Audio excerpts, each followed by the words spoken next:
E30 Sigfest. Eric Heinrich, one of my buddies from. You said you joined the SIG in 2001. I think it was 2001. Yeah. So Eric is the guy with the Golf E30 M3 race car, one of the nuts that still races one of these things. And we were just talking about blocks and availability of the things that you need when you race one of these cars. It's pretty special to still be racing one. It's pretty amazing to have yours. What do you think? I wish there was block availability for S14 engines. Mm-hmm. Aside from that, I would have the car out much more often. Yeah. It is so fun to drive. Yeah. It's almost as highly developed as it could possibly be, with the exception of some of the magnesium strut parts from the Group A cars. Right. But it's got a dry sump, sequential gearbox, PDM, all of the things, all the relocation pickup points, all the modern stuff, and all the updated stuff from the E30 back in the day, the E30 M3 back in the day when it was going through its touring car stuff. But also, Eric, always wants to get one up on the field. Eric sticker tires for this event, right? Pretty much, yeah. I had a set of BF Goodrich R1S tires hanging around. They're probably a little old to take on the track at this point. I mean, I'll do it, but they're not going to be fast. But I have a good relationship with Michelin, BF Goodrich, and I like to maintain that relationship over time. They've been good to me. I like to show them some support too. So they don't really have anything for a race tire right now, but for a street tire, their Rival S is a great tire if someone's looking for a street tire. But I put them on. I want to put my best foot forward, and make my cars look almost as good as your cars do, but. Well, we try. We can only do so much. But it's an E30 M3 that goes around the racetrack at speed still. But without question, Eric's going to win the car show with the sticker tires. I'll win the sticker tire contest. But yeah, the car's fast. It's fun to drive. It's been fun to develop it. It sounds like nothing else, coming and going. Yeah. But they asked me to bring the car down. How could I say no? This is an amazing community. There's so much knowledge. There's so many cool people like yourself, people like Jimmy Pettinato with his British touring car, Ron Cheka, who also is legendary in this community, and so many others. Yeah, I was telling the guys on the way up here. I used to make this trip, so we drive up 81 to 78, and then I used to go through New York City over to Long Island, and I would pop up to Poughkeepsie to see my buddy Ron, who was building my engines back in the day, back when I had an E30 M3, and I was also one of those guys that was crazy enough to run it on the racetrack. But 20 years ago, you could do that. You could. 25 years, some time ago, you could do that. So yeah, it's great to see all these people, and I've been standing here just bumping into people all day, and which is amazing. It's what you're here for. Like, come for the cars, stay for the people. Right? Yeah, it's a great community. It's good to see so many faces that you used to see all the time, but now you're off doing all the pro stuff that you do, and other people, other areas in the country, they've got families, and then you get a good get-together or a coming together like this. It's nice to see people. It's a pretty solid community. Sure. It's a lot of fun. For sure. All right.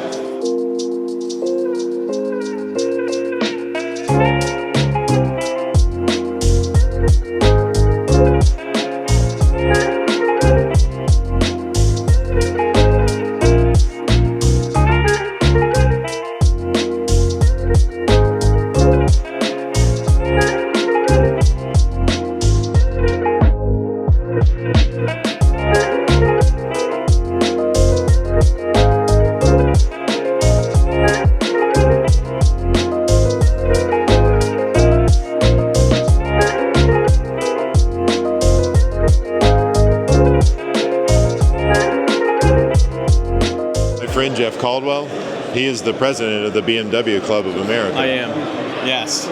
It's good to see you here. You too. Yeah. You too. What else do we say?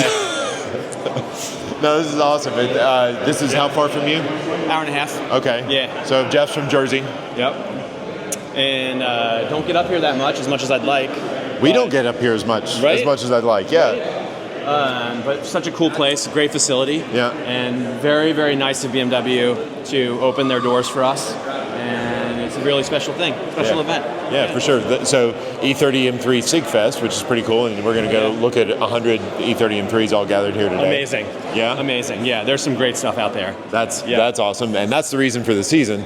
But having all these other BMWs here, there's some pretty special stuff, and being able to be in HQ, it's been forever, literally, because I've never been here since I've been here. Okay. All right. Yeah. So, but it's amazing because going to the racetrack, it's almost like everything comes to you, and so I'm seeing all the people from NA, all my friends that work here, but now I'm not at a racetrack. Right. I'm at their place. Right. And I get to see Jeff Caldwell. Oh, well, that's not a bonus, but okay. Yeah, well, we spent a lot of time together earlier this year. We did. I think where my arm is sitting on my knee to support this, it's like right where my blood vessel is, both for my arm and for my knee. So my hand turned into a sleepy claw. Yeah, we did. It was fun though. Yeah. So we've got the E30 M3, E30 Sigfest M3 raffle car for BMW Club of America. So we're that project needs an owner. Right. Not only is that from car Houston to Blacksburg. Yes. In 2 days. Yeah. Yes. A lot of time with Jeff Caldwell. That project needs an owner, and that car needs an owner, but the project needs an owner first, because I've realized I've been slacking on it. Like I look at it and I love it, and every week we have a weekly shop meeting, and I say, well, we ought to get on this, and I got to do this, and I haven't done a thing. Right. So yeah, we need to talk about that. Yeah. Maybe off cam. I think I'm in trouble. No, we've got great guys. We'll get through it, and it's going to be an amazing car for a giveaway for somebody. To be discussed in the near future. Yes. So, but for now, we're going to go enjoy BMW stuff at BMW. Very good.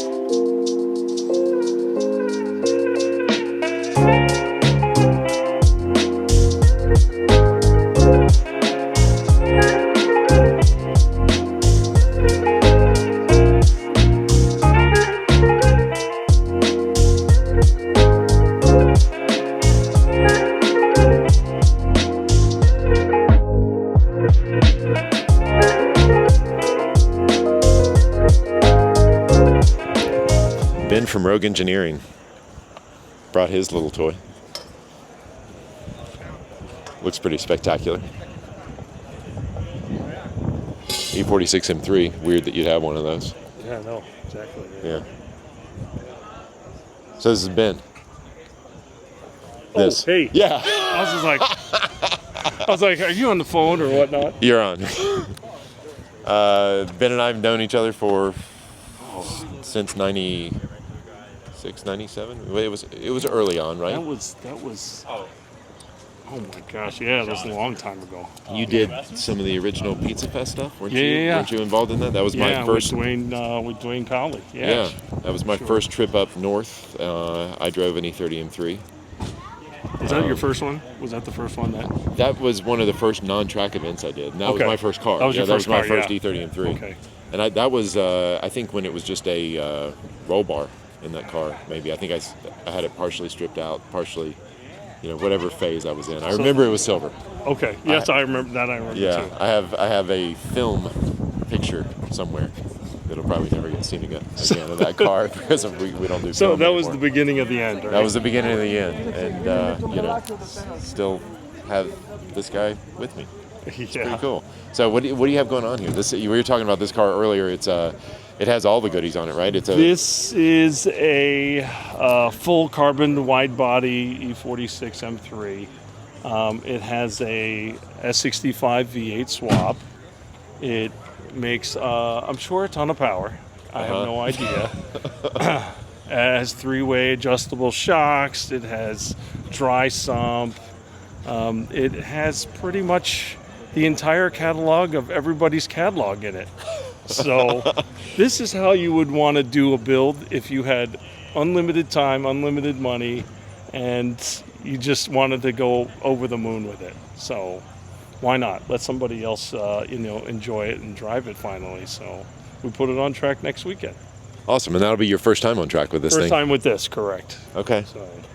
Well, if it's as fast as it looks, I think you'll be good. I should be probably at the back of the pack with it. So fantastic. So and Ben, your Rogue Engineering is really now E46 M3 focused, right? You guys do a range of stuff. We just got parts for a project car we were working on. It was an Icon exhaust for an E90, E90 328. But with beyond the product line you have as Rogue Engineering, you guys are pretty good with these E46 M3 things, huh? This is our main focus, but as BMW starts to come up with new product in their catalog, we'll start picking around and saying, hey, you know what? I think we can make this better. Like, for example, we have a clutch pedal, which goes into for example, the G87. It also fits, of course, G80, G82. And what it does is it actually reduces the travel just for the clutch pedal. So it feels like a short shifter for your clutch foot. Mm-hmm. It was a huge undertaking. It's machined out of a 39-pound block of aluminum. Why would anyone want to do that? And it's like, well, because we feel like it, It's really about challenging yourself, doing something that no one else has done, and say, hey, I could do that. So if you don't push yourself, how will you know your own limits? Right. So that's really about a lot of the product that we make. It's like, hey, I know there's a product out there. I'd like to make it a little better. I'd like to make it a little lighter or faster. So that's really what we want to continue to do, but we happen to like E46s a lot. This is a very emotional chassis for a lot of people. So everybody, it was their dream car when they were growing up in school. So now when they show up, for example, at our shop, they're like, I've always wanted one. Now I have one. What can we do to it? I said, okay, sky's the limit. So we want to help them see that. Awesome. And this is the sky's the limit car. That guy's pretty impressed with that. Yeah. Yeah, amazing car and amazing company. Like Rogue Engineering just pushes limits. It's all about engineering things like to the nth degree, and like sometimes it's like almost excessive, but that's I'll admit that wholeheartedly. But it's like you said, do we stop at 90%? Or do we just go ahead and do 100%? So Exactly. your product line and what you do is really all about that 100% or 110%, and super cool. And we always appreciate the support of BimmerWorld for many, at this point, decades. Yeah, right. So we've enjoyed your growth and how you support not only the enthusiasts but even your own company. So we can only hope one day and wish that all the other companies that try to follow suit will do the same thing. So, again, appreciate always the support. Yeah, man. Thank you, and vice versa as well. Thank you. All right, so this is Ray Corman's car, E30 M3. This was one of the first car raced in the U.S., first E30 M3 raced in the U.S. Scott Hughes owns it now. It looks, as all his cars, just absolutely beautiful. So, super cool to have this piece of history here this weekend. And thanks, Scott, for being such a great caretaker of all these cars and bringing these things out for us to enjoy. Super special. Gosh. All right, so this is the field of E30 M3s. A couple of super special ones up front, race cars, convertible, real convertible. Two of those things. Goodness. I think, I'm 2 cars in and I'm already overwhelmed with the cool stuff that's here. So E30 M3 is where I got started with all this stuff, where I got started with my love from BMWs, and to see so many of these things all separated by color. We got the silvers over there, the reds behind them, the blacks, the whites, and then some random colors elsewhere. There's almost 100 of these things, which is absolutely amazing. Funny thing about these E30 M3s, there's another DTM livery. These cars don't change hands a lot, and when they do change hands these days, it kind of usually goes to somebody in the community. I mean, like, is that part even still available?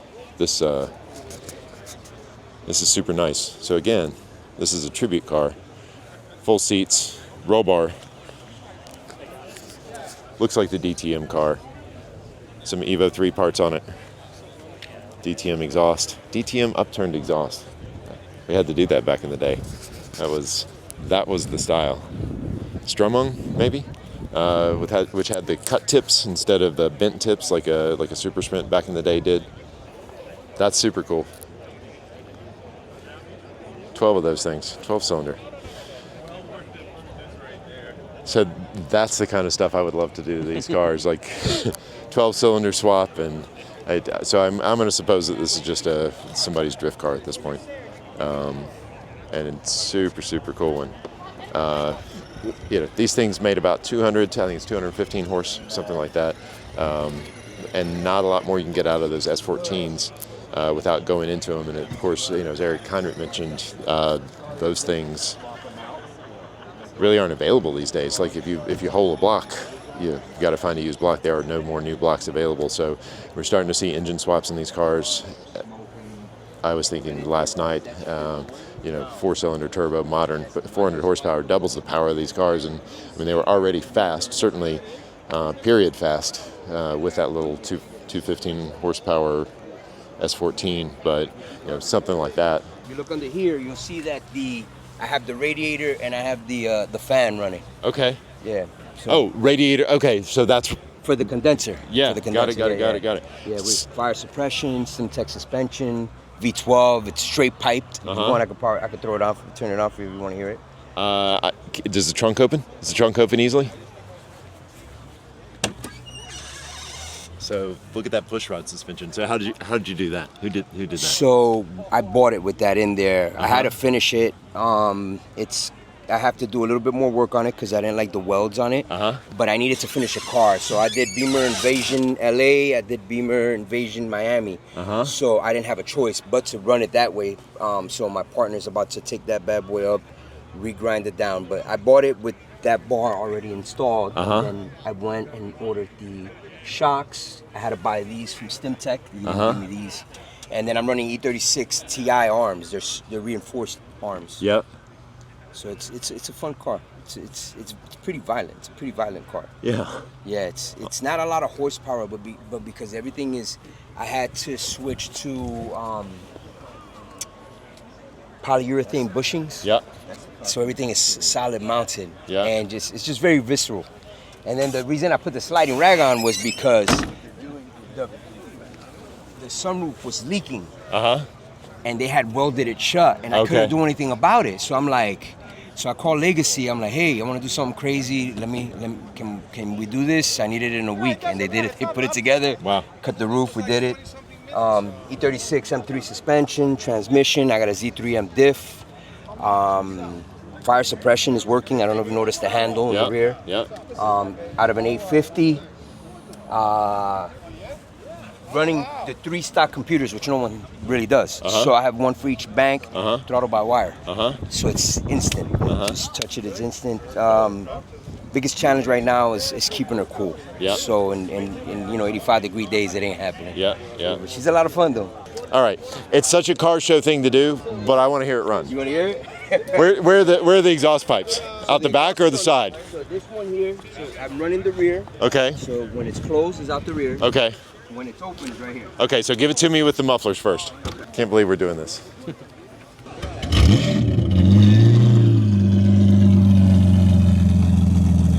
Oh, well, that's pretty tame. That's with the muffler. All right. And now we got to cut out.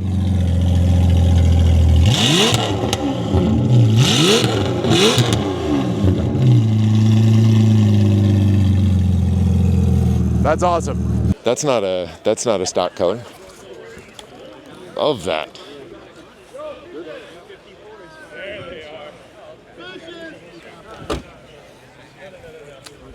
Man. Wheels, perfect for it. I think that's the best combo with a Cardinal interior I've ever seen in my life. All right, white cars.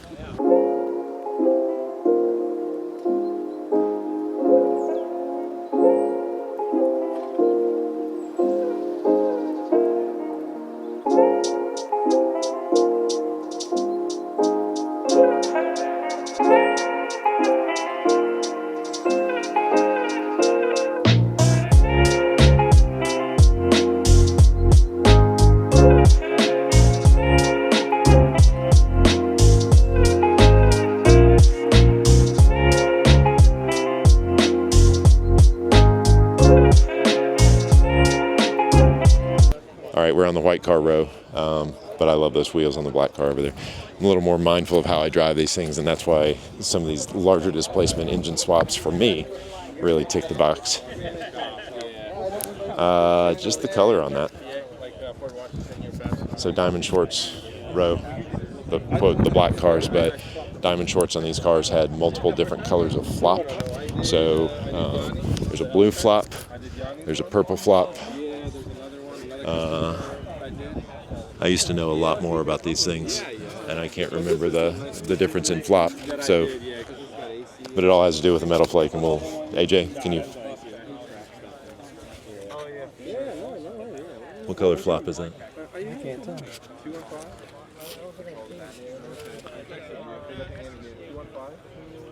It's also a little harder to know if these are factory paint.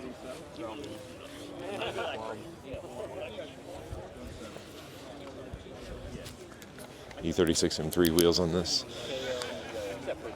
Oh, I remember when people were doing the valve covers. Like that was a custom aftermarket valve cover, painted, etc. Super clean. One of my buddies in Germany makes those intake plenums, replicas of the Group A's, but made to work on the factory U.S. throttle bodies or the upgraded 48mm throttle bodies, which.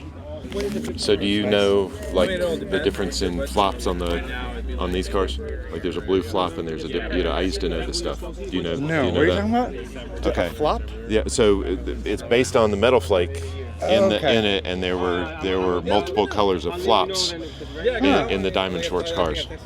Wow. Just like our trivia thing last night. Yeah, These are random facts that I'm pulling out that I've long forgotten. Yes. So I'm relying on you. You're the next generation. No, I do not know about that. I knew there was Diamond Schwartz I think it was the only color in the U.S. But then they had the glossy black in the Sport Evo. Right.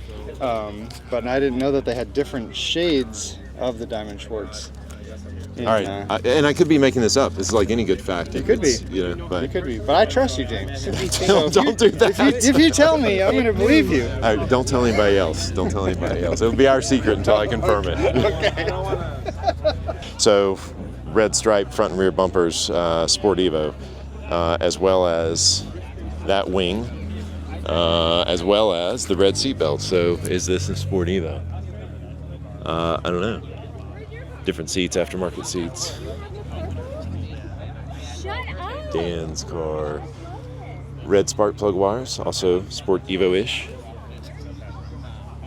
And I thought about like, should I do the like color scheme? Yeah.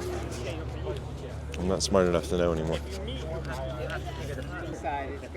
Sport Evo replica. But has done an amazing job because it looks like one and super clean. Got it. How long have you had the car? I've had it for 19 years. How many? 19? 2006. All right. Yeah. Got it after my first track event.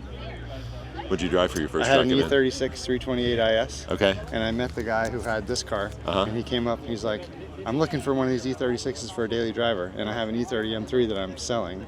So I went and found an instructor in the last session of the weekend who was in an E30 M3 and was like, can I hop in for a ride? I don't remember who it was anymore. But I thought we were going to die going through Hogpen. And we, of course, didn't. And then at the next month's club meeting, the guy was there with that car. It worked out. We traded. I gave him a couple grand. And I think I came out on the better end of that. That was an deal. E36 328. 328 IS. How many miles is on your car? It's got 142 now. How many? 50,000. It had a 92 at the time. So now it's high mileage. I'll tell you what. Yeah. I'll give you an E36 M3, not 328, and I'll double your couple of grand. I'm going to assume that means two. I'm going to give you an E36 M3 and a $5 grand. $5 grand. That's a great effort. That's a great effort, James. I might. What's the name of the Pikes Peak car again? I'll trade you for the engine. How about that? Based on what you were telling me last night. Follow-up question. Does the engine have to be running? Yeah. So I I've used had to the car since '96. Okay. From Jeff Penley. I know that name. Remember him from club racing? Okay. Back in the day. Okay. He told me that was one of the 2 cars in his life he regretted selling. Okay. I'm like, I can understand that. And as a distinguished gentleman, you offered to sell it back when you heard that. I did not. Okay, very good. I turned over 170 on the way here. Okay. Which means in 29 years, I've put 90,000 miles on it. Okay. So I need to drive it more, like I said yesterday. But I've driven it more in the last year, I think, than the last, 20 combined. Really? So I'm on a good trend. It's been a good car. Yeah, I had my last one, and I've met so many people. Yeah. And, some lifelong friends just because I bought a random car. Yep. Back in the day, that's pretty cool. Well, that's how I met you, and that's how you're my lifelong acquaintance. As you know, it's all about the people. Yeah. So, Doug, what's the deal on this car? It never ran. Never ran. It sat there, and we moved it around on Go Jacks because it's hard to move, hard to push.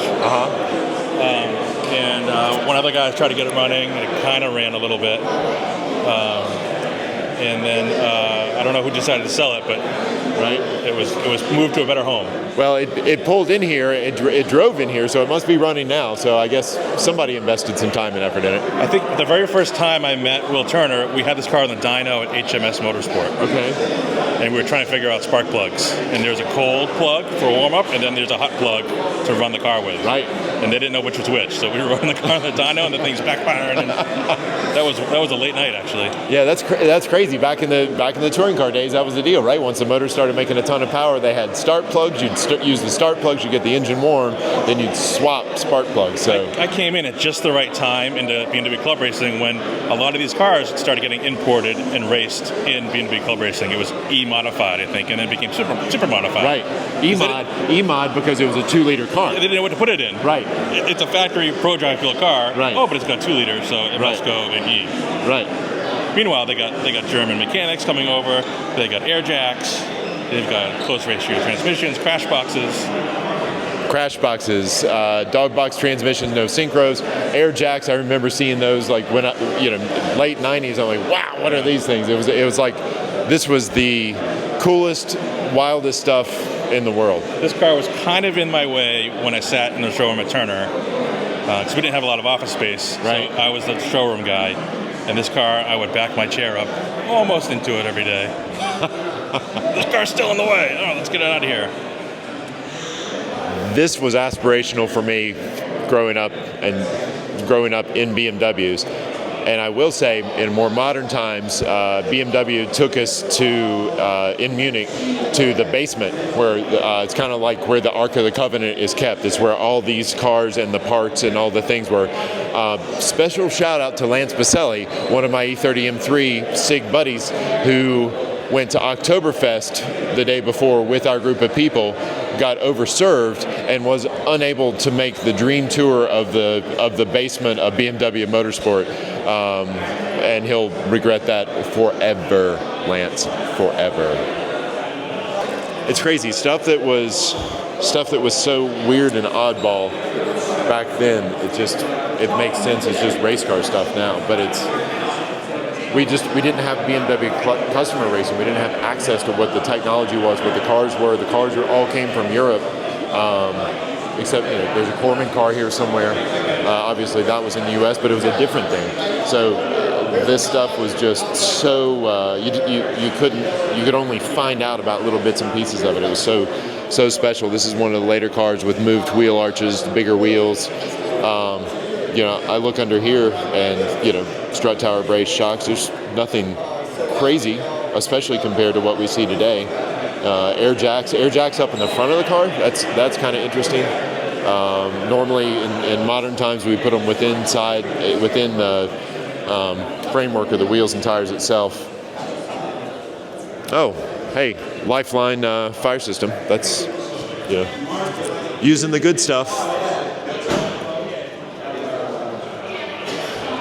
Super cool. I remember one of these things with so Matter is the name of the company that put the cages in these, and there was a Matter caged car bought as a body in white running around Road Atlanta in one of the club races we were doing early on. Just super special stuff. Like the braces here, so the harnesses there's no harness bar in this era of touring car. The harnesses go all the way to the back, and it has bracing in the back, and so as we know, harnesses stretch in an impact, and now you've got like double and a half the length of harness to stretch. So kind of wild stuff they were doing back then. Dry brake fueling, Evo 3 wing, the crazy big wing. Side exhaust, you don't see the tips there because they're coming out the side. Such a cool car, such a cool piece of history. Look at those little tips, like 2 liters of fury. Probably revs to 10 grand-ish. That's a guess. I have no idea. But I remember my E30 M3 spun to 8 grand pretty easily. My race version of was pushing 85, 86, and with really properly race prepared stuff, these things just sing and have a pitch, and with that carbon plenum, amazing sounding machines. Doug, E28 M5. Come on now, is that yours? That's awesome. What's special about it? Besides it's super clean. Euro front headlights. What's up? Is that? That's not a Euro bumper, right? The body kit was something that BMP used to sell. Do you remember BMP? Yeah. Like a Zender, or this isn't a Zender. This is something different. No. So they basically made a one-piece kit off the M-Tech kit. And I modified that, getting rid of the Euro license plate raised surface that used to be in the front to clean it up. Yeah. Didn't use their side skirts because I like the car without that. Yeah. Sits on a KW V3 Classic double adjustable suspension. Okay. Euro headers. Stock engine management. 3.6? Still 3.6? No, it's a 3.5 with a Schrick 280 intake cam. Okay. And my dual cat center section and a old B&B rear section. Very nice. So. It's super clean. Early on, I had an opportunity to buy one of these, and I didn't do it because I didn't have any money. And I wish I had, because I love E30 M3s. There's a special place in my heart for an E28. So it is more practical than any other car I own. You get in, you walk up to it. I throw my bag on the back seat. I close the door. The doors are short. You can pull it into any parking space. Yeah. You and me, we both have big feet. Getting in and out of a car, you always got to fuss around the space between the door and the rocker panels. So people underestimate the 4-door car. I mean, exactly what you said. I open up the rear door, I put my bag in, and then it's a short door, and I open up the front, and I can get in the garage. I took a 2-week vacation when my kids were small, with all the luggage in the trunk and all of us in the car, and the kids wanted to go in that. Yeah. They had other options. You're raising them right. So Z4M, TA16 wheels. So we know it's tastefully modified.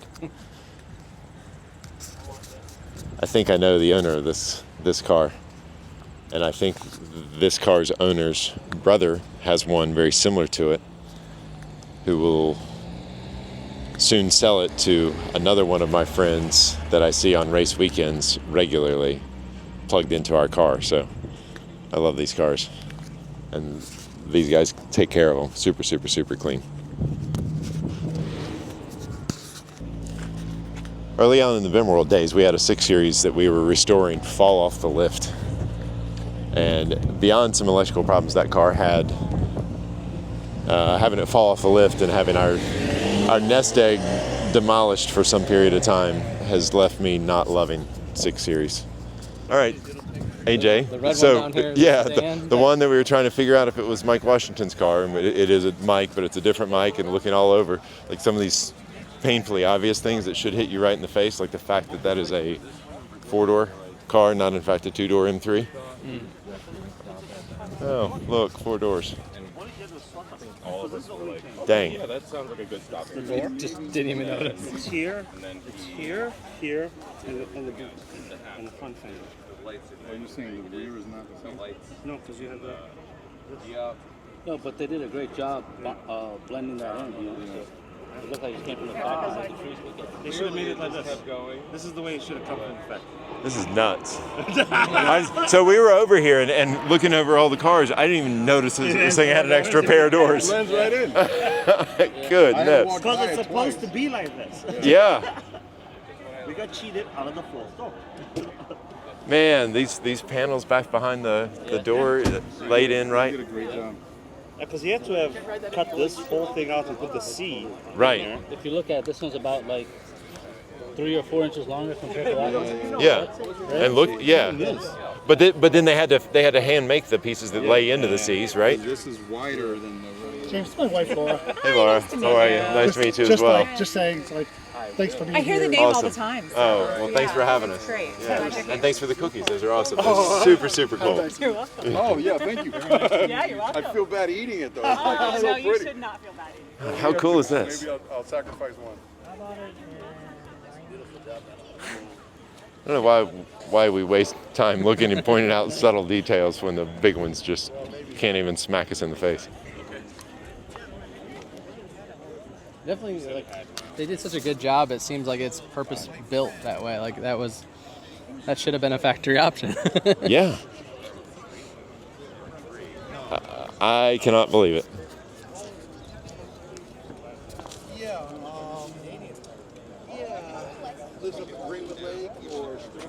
I mean, it's nice when that fender flare starts right on that. Yeah, I mean, it's like the factory had it easy. They just ended the door, and then the flare started on the quarter. But having to fab that and make that flare fit mid door. Even the seats. That's an M3 rear seat. In that it has the high riser on the center. That's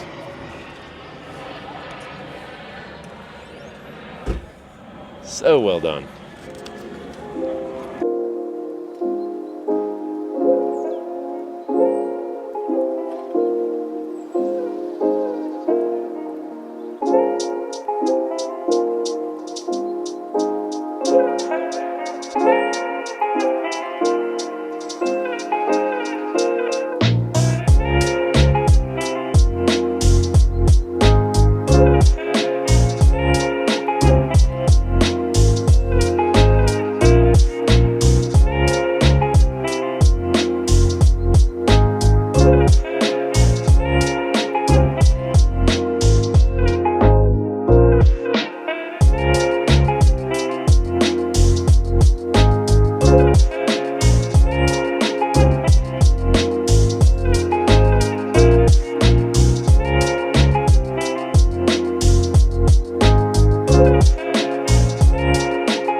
Fair enough. So we're wrapping up E30 Sigfest. This is the 24th. Yes, sir. 24th version, and James and Tony and John is running around here somewhere doing the work, so we can sit here and talk, right? But man, my first Sigfest, and really an awesome event you guys put on. So thoughtful, and the collection of almost 100 registered cars. Right. I think we saw 80 some, 70 some. High 70s. That's right. But you know, where do you see this many cars? They're all tucked away in garages. That's right. Right. That's true. So, you know, you guys, amazing job. Thank you. So, yeah, we're pleased to do it. The crowd loves that we do this, and we do it for that reason. We always say, you come for the cars, you stay for the people. Of course, and you started this thing a while back, I think, and then you jumped in and said, "Hey, we can do this. We can do this a little bit differently. Yep. We can rub on this." And Yep. I mean, it wouldn't be without BMW that we could have this event. Key people in that were Tom Placzynski and Matt Russell, who made this happen for the first time in 2014, and we're proud to say it's probably the largest E30 M3 show globally. Yes. So that's a chest bump for us, right? Yeah. Well, and job well done. You guys did an amazing job. All the people here were amazing. It's so nice to, you know, I'll drive 8 hours to Jersey to do this. I mean, that says something. Wow. So, yep. you know. Thanks so much for your participation and for your support. You know, this couldn't exist without people like you doing this and without the people coming to it. So, you know, we can't thank you enough. Well, thanks, guys. 25 coming soon. Let's go. So seriously, pizza tonight. Yes.